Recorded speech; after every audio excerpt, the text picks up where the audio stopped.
बिस्मिल्लाहिर्रहमानिर्रहीम। अस्सलाम वालेकुम स्टूडेंट्स, क्या हाल है? उम्मीद है कि आप ठीक होंगे। आज हम अपने सेकंड चैप्टर का स्टार्ट ले रहे हैं। फर्स्ट चैप्टर आप लोगों का कंप्लीट हो चुका है, उसकी एक्सरसाइज आप लोग खुद से कर लीजिएगा और जो उसमें से समझ ना आए वो आप लोग मुझसे ग्रुप में पूछ सकते हैं, ठीक है? तो हम अपना सेकंड चैप्टर स्टार्ट करते हैं। चैप्टर का नेम है जनूबी एशिया में बरतानवी निज़ाम तनी। जनूबी एशिया में बरतानवी निज़ाम तनी। क्वेश्चन नंबर 1 है, आज हम तैयार करने जा रहे हैं, जिस पे मैं आपको लेक्चर देने जा रही हूँ। अंग्रेज़ों की आमद से कबल बरसगीर की तलीमी हालत क्या थी? क्वेश्चन दोबारा रिपीट किए देती हूँ। अंग्रेज़ों की आमद से कबल बरसगीर की तलीमी हालत क्या थी? अंग्रेज़ों की बरसगीर आमद से कबल मुसलमानों की तलीमी हालत काबिल दाद थी। मुसलमान हुक्मरानों ने तालीम के फ़रोग़ और इशाअत पर ख़ुसूसी तवज्जो दी। इसी वजह से बरसगीर में मुस्लिम दौर में तालीम आम और मुफ्त थी। तालीमी सहूलतें वाफर थी और मेयार तालीम बहुत बुलंद था। दीनी तालीम के साथ दुनियावी तालीम का ज़बरदस्त इंतज़ाम मौजूद था। दरसगाहों से मनहक रिहाइश गाहें थी। मुसलमानों के तालीमी निज़ाम के अरूज पर होने पर अंग्रेज़ मौरख़ीन में भी रकम तर्ज है, यानी कि मुसलमानों के तालीमी निज़ाम के अरूज होने पर अंग्रेज़ मौरख़ीन ने भी अपने ख़यालात का इजहार किया है। हम सबसे पहले ये देखते हैं कि अंग्रेज़ मौरख़ीन की नज़र में बरसगीर की तालीमी हालत, मुसलमानों की तालीमी हालत के काबिल रश्क होने के बारे में अंग्रेज़ मौरख़ीन के ख़यालात का जायज़ा लेते हैं, तभी हमें अंदाज़ा होगा, क्योंकि हमेशा दुश्मन ही सही बता सकता है कि आपके अंदर क्या खूबियाँ और क्या खामियाँ हैं। तो इसी तरह बरसगीर में जब अंग्रेज़ आए तो वो काबिज़ बन के आए थे, तो वो बरसगीर के लिए दुश्मन ही बन के आए थे ना, तो वो दुश्मन ही हमें सही तौर पर बता सकते थे कि उस वक्त जनूबी एशिया में क्या तालीम थी, यानी कि अंग्रेज़ों की तालीम से पहले वहाँ के तालीमी हालात क्या थे। तो हम ज़रा देखते हैं कि अंग्रेज़ मौरख़ीन जो बरसगीर पर काबिज़ हुए, तो उनके जो मौरख़ीन हैं उन्होंने उस वक्त की तालीम के बारे में क्या देखा और क्या लिखा। सबसे पहले हम देखते हैं सर थॉमस मिनरो को।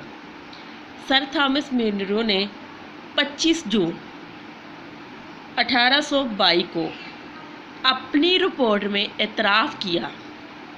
एतराफ़ का मतलब समझते हैं ना आप लोग, कि हम किसी चीज़ के बारे में एग्री हो जाते हैं, या हम किसी चीज़ का लोहा मनवा लेते हैं, या हम किसी चीज़ के बारे में मुत्तफ़िक हो जाते हैं, सेटिस्फाइड हो जाते हैं, मुतमीन हो जाते हैं, और उस चीज़ के आखिर तंग आके हम एतराफ़ कर लेते हैं कि आया कि ये काम ऐसे ही है। तो ये देख लें कि काबिज़ अंग्रेज़ों के मौरख़ीन ने भी इस चीज़ का एतराफ़ किया है। क्या एतराफ़ किया है? कि मदारिस के सूबे में हर 500 अफराद की आबादी में एक स्कूल मौजूद था।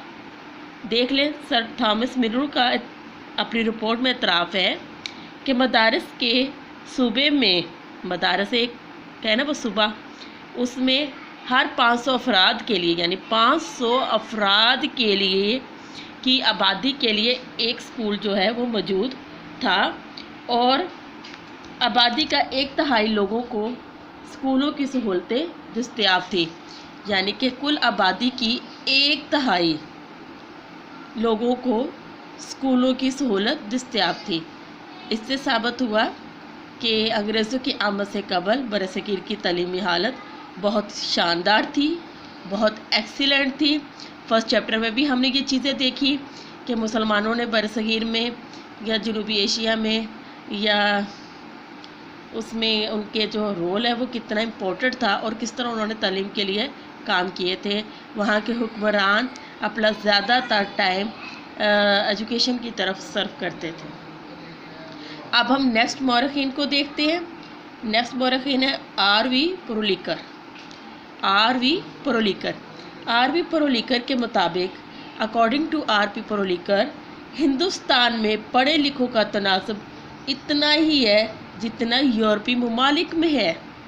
دیکھ لیں، انہوں نے اس چیز کو مان لیا کہ ہندوستان میں اتنے ہی لوگوں کا تناسب ہے پڑھے لکھوں کا جتنا کہ یورپی ممالک میں ہے، یعنی کہ ہم لوگ اس وقت یورپی ممالک کے مقابلے میں کھڑے تھے۔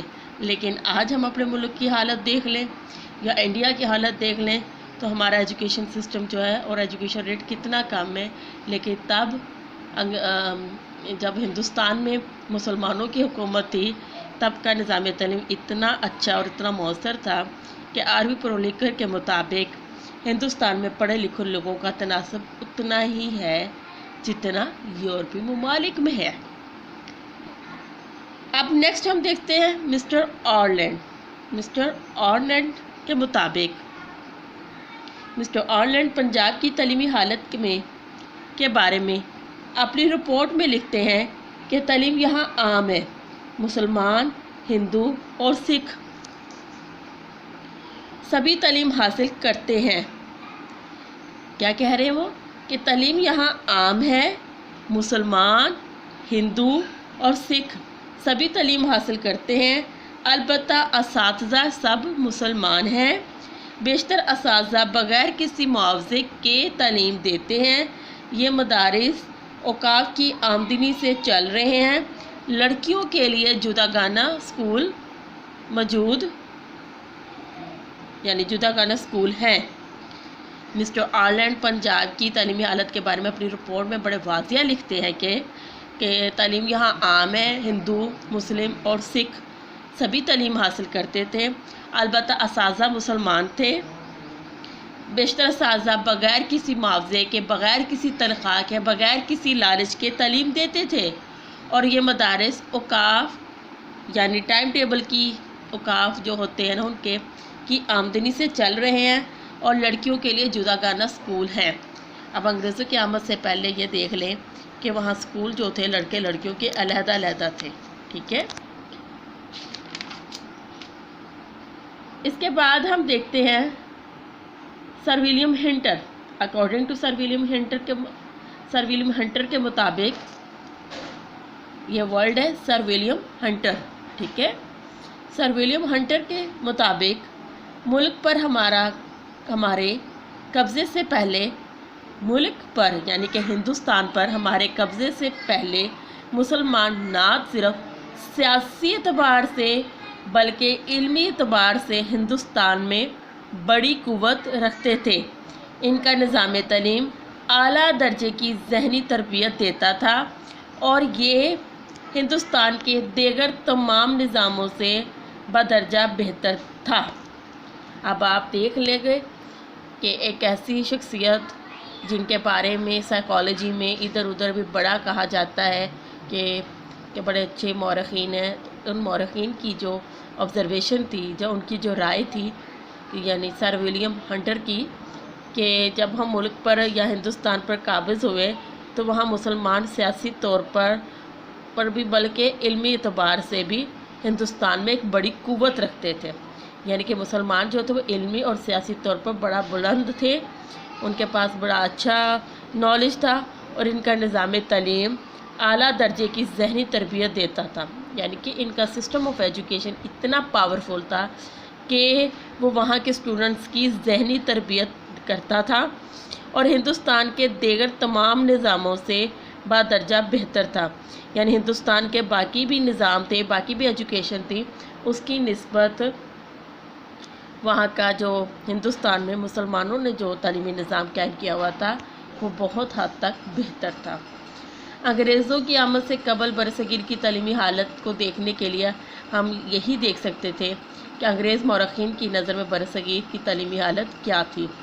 تو آپ نے دیکھا کہ ایک قابض جو تھے انگریز، ان کے جو مورخین تھے انہوں نے بھی اس بات کو تسلیم کیا، اس بات پہ اعتراف کیا کہ ہمارے آنے سے پہلے برصغیر یعنی ہندوستان کا سسٹم آف ایجوکیشن بڑا پاورفل تھا، بڑا ایکسیلنٹ تھا، بڑا شاندار تھا، اس میں کسی قسم کی کمی نہیں تھی۔ البتہ انہوں نے آ کر سسٹم آف ایجوکیشن کا کو तबाह बर्बाद कर दिया अपने मफादात के लिए, अपनी हुक्मरानी के लिए, अपने ही के लिए इन्होंने ग़ुलाम बनाने के लिए हमें ऐसी दलदल में डाल दिया कि जिससे पाकिस्तान आज़ाद होने के बाद भी, एक आज़ाद ममलिकत में रहने के बावजूद भी हम उनके ज़हनी ग़ुलाम हैं। यानी कि हमारी अपनी नेशनल लैंग्वेज होते हुए भी हम अंग्रेज़ी से निज़ाम अंग्रेज़ी को ज़रिया तालीम बनाया हुआ है। अंग्रेज़ी ही बोलना हमारा मकसद रह गया है। हम ये समझते हैं कि जब हम अंग्रेज़ी बोल लेंगे तो हमें सब कुछ मिल जाएगा। मतलब कि हमारा सिस्टम ऑफ एजुकेशन अभी भी इनका ज़हनी ग़ुलाम बना हुआ है।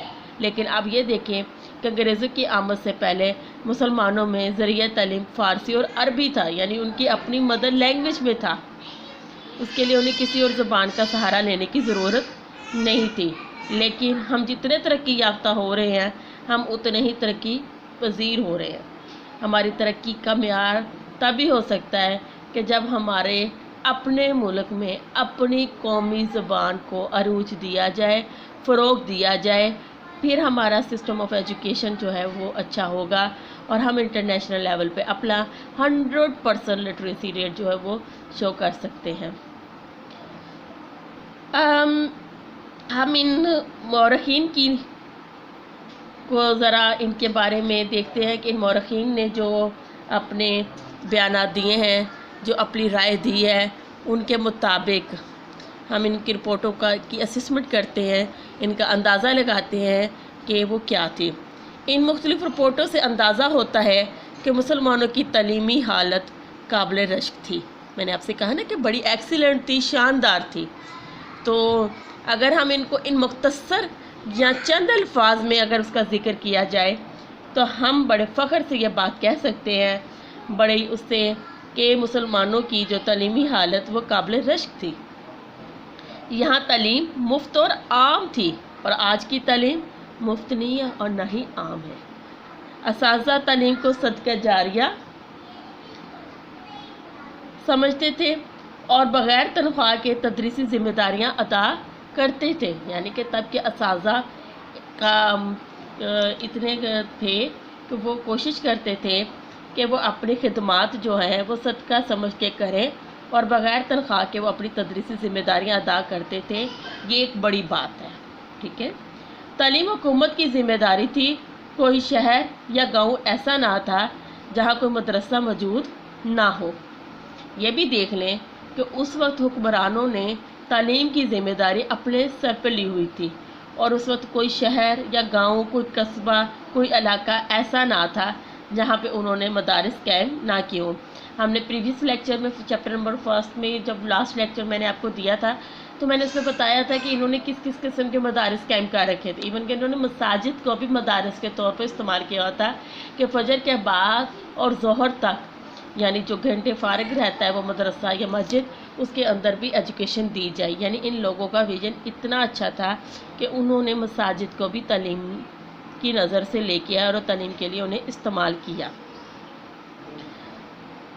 ये बेहतरीन निज़ाम तालीम की हामिल कौम थी। यानी कि मुसलमानों के दौर हुकूमत में निज़ाम तालीम हासिल करना बड़ा अहम था, और वो बड़ी अहम कौम थी जो बेहतरीन ज़हनी तरबियत करती थी। यानी उनकी तालीम इतनी अहम थी कि वहाँ के बच्चे या बच्चियाँ जो तालीम हासिल करते थे उनकी ज़हनी तरबियत करती थी। इन अदारों में मुसलमान बच्चे बाकिरदार, बाअमल शहरी बन के निकलते थे। आज के शहरी कौन से बनते हैं? आजकल के बच्चों का मॉरल इतना होता है कि हम उठ के पानी क्यों पिए, हम उठ के खाना क्यों लें, हम किसी की हेल्प क्यों करें। यानी कि हमारे बच्चों के अंदर नखरा आ गया, प्राउड आ गया, तकब्बुर आ गया। लेकिन उस वक्त जो तालीम दी जाती थी उन मुसलमान बच्चों को, तो वो बच्चे तालीम हासिल करने के बाद वो कहते थे ना कि आपके वालिदैन तो आपको आसमान से पर से ज़मीन पर लेके आते हैं, और उस्ताद जो होता है वो रूहानी उस्ताद होता है, वो आपको ज़मीन से आसमान पर ले जाता है। मतलब ये कि वो आपकी ऐसी ज़हनी तरबियत करता है कि जिसकी वजह से वो आप बाकिरदार और बाअमल शहरी बनते थे। उन लोगों बच्चों के अंदर किसी किस्म का तकब्बर या किसी किस्म की रियाकारी नहीं होती थी। वो बड़े बाअमल और बाकिरदार होते थे, जो कहते थे वो कर दिखाते थे। उनका कौल व फ़िल एक होता था। यानी उनकी इस तरह की तरबियत की जाती थी कि उनके कौल व फ़िल में तज़ाद नहीं होता था।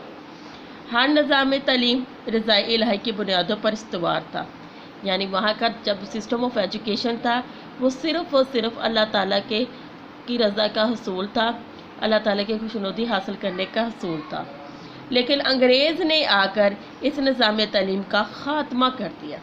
जब अंग्रेज़ बरसगीर पर काबज़ हुए, जनूबी एशिया पर काबज़ हुए, तो उन्होंने काबज़ होने पर सबसे पहले वहाँ का सिस्टम ऑफ एजुकेशन को बर्बाद करके रख दिया, तबाह करके रख दिया, इसलिए कि उन्हें पता था कि अगर हमने इनका एजुकेशन सिस्टम को ख़राब ना किया या इनका एजुकेशन सिस्टम बर्बाद ना किया तो हम ज़्यादा देर यहाँ अपने पाँव जमा कर नहीं रख सकते। ये बड़ी चालाक और मक्कार कौम थी, इन्होंने बड़े तरीके से, बड़े सलीके से मुसलमानों को तबाह व बर्बाद किया। अंग्रेज़ों के 1857 से लेकर 1947 तक के तालीमी नुक्ता नज़र में कोई फ़र्क ना था, बल्कि एक ही तसलसल था। अल-मुख्तसर के हम ये कह सकते हैं कि अंग्रेज़ों की आमद से कबल बरसगीर की तालीमी हालत बहुत अच्छी थी। उस वक्त की तालीम का मुकाबला आज की तालीम से भी नहीं किया जा सकता। आज का हमारा लेक्चर यहीं ख़त्म होता है। आप लोगों ने लेक्चर ज़रूर देखना है और इसके बारे में अपने व्यूज़ भी देने हैं, रिमार्क्स भी देने हैं। अगर इस लेक्चर से मुतल्लिक़ कोई भी बात या कोई भी चीज़ अगर आपको समझ नहीं आती तो आपने मुझे व्हाट्सएप ग्रुप के ज़रिए मुझसे कंफर्म कर लेना है। बहुत सारी बच्चियाँ जो है वो लेक्चर्स जो है वो डाउनलोड नहीं कर रही। आप लोगों से रिक्वेस्ट है कि आप लोग डाउनलोड करें और अपनी स्टडी को कैरी ऑन रखें। अल्लाह हाफ़िज़।